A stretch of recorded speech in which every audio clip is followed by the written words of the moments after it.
Assalamualaikum warahmatullahi wabarakatuh. Salam sejahtera buat kita semua. Selamat pagi. Perkenalkan, nama saya Sori Pada Martua Lubi, salah satu mahasiswa Universitas Cyber Asia dengan program studi manajemen. Baik, untuk kesempatan kali ini saya ingin mempresentasikan pemenuhan mata kuliah manajemen investasi dengan tema fundamental laporan keuangan PT ABM Investama Tbk sebagai perusahaan price score tertinggi corporate governance. Adapun agenda yang ingin disampaikan di sini, yang pertama adalah pendahuluan, yang kedua tinjauan teoritis dan hipotesis, yang ketiga hasil dan pembahasan, dan yang terakhir yang keempat adalah kesimpulan serta daftar pustaka. Untuk pendahuluan sendiri, setiap perusahaan dalam menjalankan usahanya bertujuan untuk mendapatkan keuntungan sebesar-besarnya. Laporan keuangan lebih menekankan pada makna ekonomis suatu peristiwa transaksi daripada bentuk hukumnya atau formalitas. Laporan keuangan dilakukan oleh pertanggungjawaban manajemen atas sumber daya yang sudah diberikan kepercayaan oleh atasan. Dalam analisis fundamental, terdapat laba bersih merupakan hal yang terpenting untuk melihat hasil akhir penjualan keseluruhan secara biaya operasional dan biaya non-operasional. Hasil penelitian menurut Darmadi dan Fahrudin 2012, saham stok yang merupakan tanda penyertaan atau pemilikan seseorang atau badan dalam suatu perusahaan atau perseroan terbatas. Saham berwujud selembar kertas yang menerangkan bahwa pemilik kertas tersebut adalah pemilik perusahaan yang menerbitkan surat berharga tersebut. Kutipan menurut Garrison dan Noren 2007 mendefinisikan anggaran sebagai berikut. Anggaran adalah rencana rinci tentang perolehan dan penggunaan sumber daya keuangan dan sumber daya lainnya untuk suatu periode tertentu. Adapun laporan keuangan adalah laporan yang memberikan rincian informasi keuangan perusahaan termasuk aset, kewajiban, ekuitas, pendapatan dan beban, kontribusi pemegang saham, arus kas, dan informasi terkait lainnya selama periode waktu tertentu. Berdasarkan PSAK Indonesia, laporan keuangan terdiri dari 5, yaitu yang pertama, laporan laba rugi, laporan neraca, laporan liabilitas, laporan perubahan ekuitas dan modal, dan yang terakhir adalah catatan laporan keuangan. Berikutnya, penyampaian mengenai landasan teori dan hipotesis. Berdasarkan penelitian standar akuntansi keuangan, yaitu laporan keuangan adalah bagian dari proses pelaporan keuangan yang lengkap, biasanya meliputi neraca, laporan laba rugi, laporan perubahan posisi keuangan yang dapat disajikan dalam berbagai cara, seperti misalnya sebagai laporan arus kas atau laporan arus dana, catatan, dan laporan lain, serta materi penjelasan yang merupakan bagian integral dari laporan keuangan. Penelitian menurut Hanapi dan Halim 2007, laporan keuangan adalah salah satu sumber informasi yang penting di samping informasi industri, kondisi perekonomian pangsa pasar perusahaan, kualitas manajemen, dan lainnya. Dan kutipan menurut Sofian S. Harahap, laporan keuangan adalah laporan yang menggambarkan kondisi keuangan dan hasil usaha suatu perusahaan pada saat tertentu atau jangka waktu tertentu. Rasio keuangan menurut Kasmir, kegiatan membandingkan angka-angka yang ada dalam laporan keuangan. Perbandingan dapat dilakukan antara satu komponen dengan komponen dalam satu laporan keuangan atau antar komponen yang ada di antara laporan keuangan. Ada 4 jenis rasio keuangan. Yang pertama adalah rasio likuiditas untuk melihat kondisi dan posisi likuiditas perusahaan dari waktu ke waktu dengan membandingkan untuk beberapa periode. Yang kedua adalah rasio solvabilitas untuk mengukur kemampuan perusahaan dalam membayar kewajiban jangka panjangnya atau kewajiban perusahaan dilikuidasi. Yang ketiga adalah rasio aktivitas untuk mengukur efektivitas perusahaan dalam menggunakan aktiva yang dimilikinya. Atau dapat pula dikatakan rasio ini digunakan untuk mengukur tingkat efisiensi atau efektivitas pemanfaatan sumber daya perusahaan. Yang terakhir, yang keempat adalah rasio profitabilitas Rasio ini untuk menilai kemampuan perusahaan dalam mencari keuntungan yang memberikan ukuran tingkat efektivitas manajemen suatu perusahaan yang ditunjukkan oleh laba yang dihasilkan dari penjualan dan pendapatan investasi. Penyampaian berikutnya adalah hasil dan pembahasan. Kondisi likuiditas, solvabilitas, dan rentabilitas perusahaan. Analisis rasio keuangan. Analisis rasio keuangan menurut Sunyoto 2013 merupakan suatu proses analisa yang dapat dijadikan tolak ukur untuk menilai kinerja sebuah perusahaan. Pengukuran dan penilaian kinerja perusahaan biasanya menggunakan rasio keuangan perusahaan. Kinerja keuangan tercermin dari rasio-rasio keuangan perusahaan yang akan digunakan dalam menganalisis tentang kemungkinan-kemungkinan hasil yang akan diperoleh dari investasi yang dilakukan. Dalam mengadakan interpretasi dan hasil analisa laporan keuangan suatu perusahaan, seorang penganalisis finansial memerlukan adanya ukuran. Menurut Astuti 2004 mengatakan bahwa analisis rasio keuangan dirancang untuk membantu mengevaluasi laporan keuangan. Dalam perhitungan analisis, rasio digunakan data yang terdapat dalam neraca dan laporan laba rugi. Analisis rasio tidak semata-mata menggunakan data yang ada di neraca dan laba rugi dan dimasukkan ke berbagai rumus perhitungan. Namun, yang lebih penting adalah membaca dan mengerti hasil analisis rasio tersebut.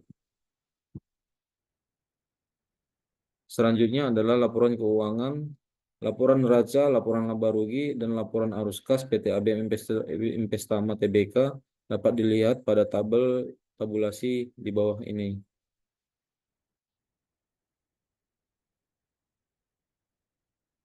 Untuk dasar analisis dari tabulasi tersebut, menurut Sunyoto 2013, pedoman atau standar umum yang digunakan untuk CR adalah 2:1. Jika CR sama atau lebih besar dari standar tersebut dapat dikatakan liquid, dan sebaliknya jika lebih kecil dari 200% dinilai liquid atau tidak liquid.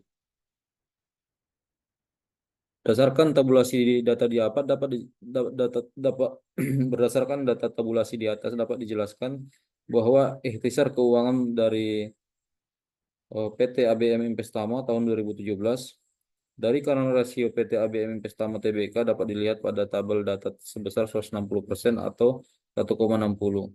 Sehingga perbandingan antara aktiva lancar dengan utang lancar adalah 160% banding 100% atau 1,6:1. Artinya setiap utang lancar Rp1 hanya akan dijamin dengan aktiva lancar sebesar 1,68. Ini dapat dikatakan bahwa PT ABM Investama Tbk dalam kondisi liquid atau tidak liquid karena besarnya aktiva lancar sebagai jaminan atas utang lancar lebih kecil. Sementara untuk tahun 2018 sendiri, current rasio PT ABM Investama Tbk sebesar 1,46% atau 1,46, sehingga perbandingan antara aktiva lancar dengan utang lancar adalah 1,46 atau perbandingan dengan utang lancar adalah 146% banding 100% atau 1,46:1. Artinya, setiap utang lancar Rp1 hanya akan dijamin dengan aktiva lancar sebesar Rp1,46. Ini dapat dikatakan bahwa PT ABM Investama Tbk dalam kondisi liquid atau tidak liquid karena besarnya aktiva lancar sebagai jaminan atas utang lancar lebih kecil. Berikutnya pada tahun 2019 sendiri, current rasio PT ABM Investama Tbk sebesar 120% atau 1,20. Sehingga perbandingan antara aktiva lancar dengan utang lancar adalah 120% dibanding 100% atau 1,20:1. Artinya setiap utang lancar Rp1 hanya akan dijamin dengan aktiva lancar sebesar Rp1,20.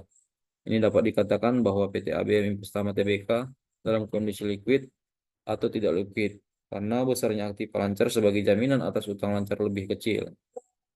Berikutnya untuk tahun 2020, current rasio PT ABM Investama Tbk sebesar 120% atau 1,20. Sehingga perbandingan antara aktiva lancar dengan utang lancar adalah 120% banding 100% atau 1,20:1. Artinya setiap utang lancar Rp1 hanya akan dijamin dengan aktiva lancar sebesar Rp1,20. Ini dapat dikatakan bahwa PT ABM Investama Tbk dalam kondisi liquid atau tidak liquid karena besarnya aktiva lancar sebagai jaminan atas utang lancar lebih kecil.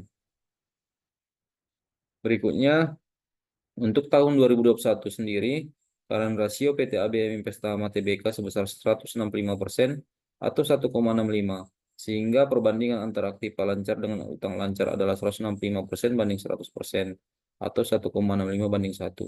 Artinya setiap utang lancar Rp1 hanya akan dijamin dengan aktiva lancar sebesar 101,65 rupiah. Ini dapat dikatakan bahwa PT ABM Investama Tbk dalam kondisi likuid atau tidak likuid, karena besarnya aktiva lancar sebagai jaminan atas utang lancar lebih kecil. Selama kurun waktu 5 tahun antara 2017 sampai dengan 2021, PT ABM Investama Tbk merupakan perusahaan yang sangat baik tingkat likuiditasnya. Meskipun pada diagram terlihat pada tahun 2019 sampai tahun 2020 mengalami penurunan. Namun pada tahun 2021 ada kenaikan nilai current ratio. Tingkat kenaikannya kembali membaik, sehingga dengan angka kenaikannya dapat meningkatkan tingkat likuiditas perusahaan. Hal ini dikarenakan utang lancar atau utang jangka pendek perusahaan lebih kecil dari aktiva lancar yang dimiliki perusahaan.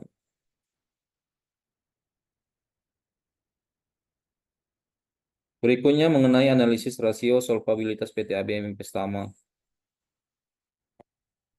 Jika total utang lebih besar daripada modal sendiri atau di atas 100%, berarti sebagian besar biaya aktiva tetap dibiayai oleh utang dan tingkat risiko keamanan usaha semakin besar. Sebaliknya, jika modal sendiri lebih besar atau di bawah 100% daripada total utang, berarti sebagian besar biaya aktiva tetap dibiayai modal sendiri dan tingkat risiko keamanan pada usaha semakin kecil. Dasar analisisnya bisa dikatakan solvable jika nilai debt to equity ratio atau DER tidak melebihi 100% atau 1. Dan jika nilai debt to equity ratio melebihi 100% atau 1, maka perusahaan tersebut bisa dikatakan insolvable.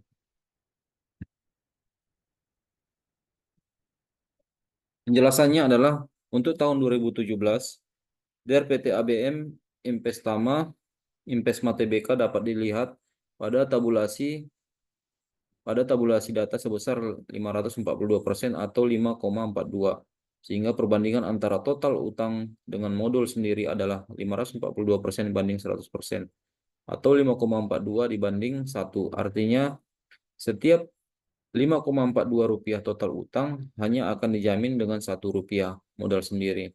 Ini dapat dikatakan bahwa PT ABM Investama Tbk pada tahun 2017 dalam kondisi insolvable atau tidak solvable karena kurang adanya jaminan modal sendiri sebesar 442% atau 4,42, sehingga tingkat risiko keamanan usaha semakin besar. Untuk tahun 2018, DER PT ABM Investama Tbk sebesar 244% atau 2,44, sehingga perbandingan antara total utang dengan modal sendiri adalah 244% banding 100%. Atau bisa dikatakan 2,44 dibanding 1. Artinya setiap 2,44 rupiah total utang hanya akan dijamin dengan Rp1 modal sendiri. Ini dapat dikatakan bahwa PT ABM Investama Tbk pada tahun 2017 dalam kondisi insolvable atau tidak solvable karena kurang adanya jaminan modal sendiri sebesar 144% atau 1,44, sehingga tingkat risiko keamanan usaha semakin besar. Selanjutnya, pada tahun 2019 sendiri PT ABM Investama DER-nya adalah sebesar 244% atau 2,48, sehingga perbandingan antara total utang dengan modal sendiri adalah 248% dibanding 100%, atau dengan nilai 2,48 dibanding 1. Artinya, setiap 2,48 rupiah total utang hanya akan dijamin dengan Rp1 modal sendiri. Dapat dikatakan bahwa PT ABM Investama tahun 2019 dalam kondisi insolvable atau tidak solvable karena kurang adanya jaminan modal sendiri sebesar 148% atau 1,48, sehingga tingkat risiko keamanan usaha semakin besar. Selanjutnya untuk tahun 2020,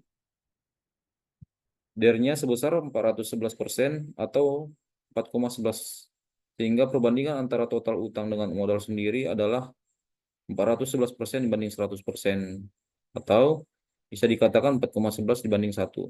Artinya dalam setiap 4,11 rupiah total utang hanya akan dijamin dengan Rp1 modal sendiri. Dikatakan bahwa PT ABM Investama Tbk untuk tahun 2020 dalam kondisi insolvable atau tidak solvable karena kurangnya ada jaminan modal sendiri sekitar 311% atau 3,11 sehingga tingkat risiko keamanan usaha semakin besar. Untuk tahun 2021 dari PT ABM sebesar 169% atau 1,99 sehingga perbandingan antara total utang dengan modal sendiri adalah 199% banding 100% atau 1,99 banding 1. Artinya setiap 1,99 rupiah total utang hanya akan dijamin dengan Rp1 modal aktif, modal sendiri.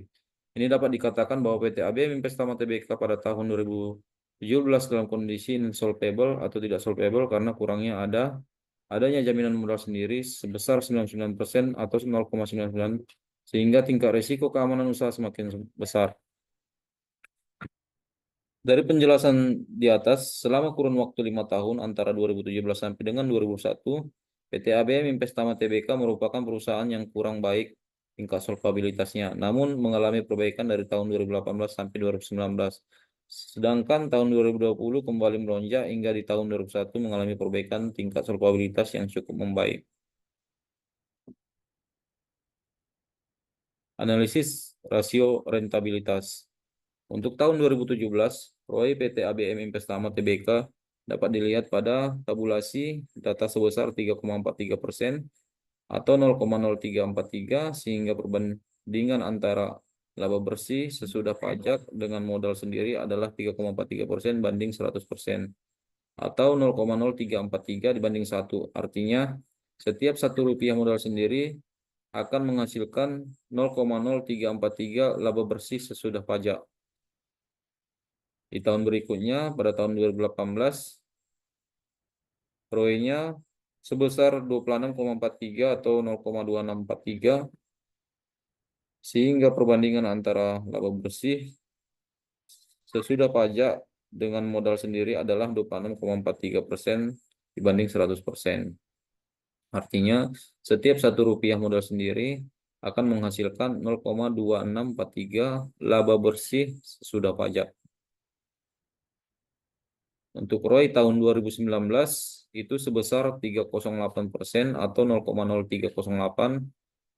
Perbandingannya dengan laba bersih sesudah pajak dengan modal sendiri adalah 3,08% banding 100% atau 0,0308 banding 1.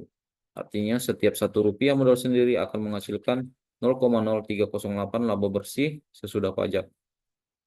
Tahun 2020 ROI-nya di sini sebesar 22,05 atau minus 0,2205 sehingga perbandingan antara laba bersih sudah pajak dengan modal sendiri adalah minus 22,05% banding 100%.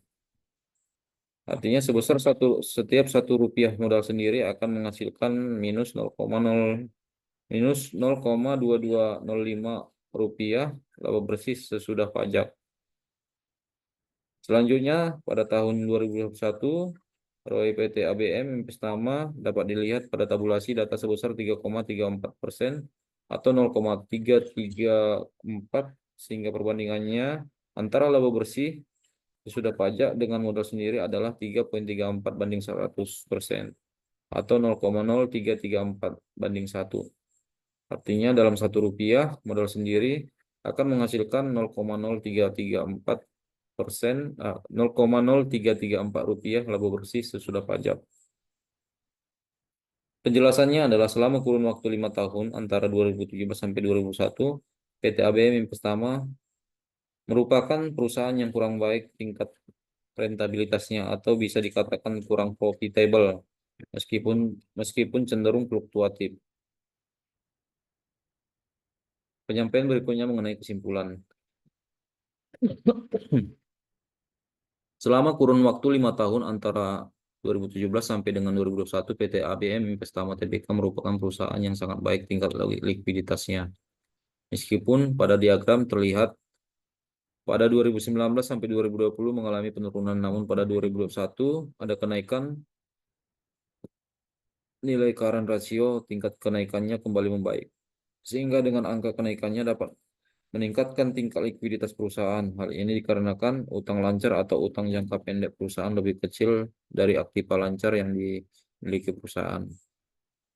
Sementara itu untuk DER-nya sendiri, PT ABM Investama sebesar 1,199% atau 1,99, sehingga perbandingan antara total utang dengan modal sendiri adalah 199% banding 100, atau dengan kata lain 1,99 banding 1. Artinya setiap 1,99 rupiah total utang hanya akan dijamin dengan 1 rupiah modal sendiri. Ini dapat dikatakan bahwa PT ABM Investama Tbk pada tahun 2017 dalam kondisi insolvable atau tidak solvable karena kurang adanya jaminan modal sendiri sebesar 99% atau 0,99, sehingga tingkat rasio keamanan usaha semakin besar. Nah, dalam kurun waktu 5 tahun sendiri antara 2017 sampai dengan 2001, PT ABM Investama Tbk merupakan perusahaan yang kurang baik tingkat solvabilitasnya, namun mengalami perbaikan dari tahun 2018 sampai 2019.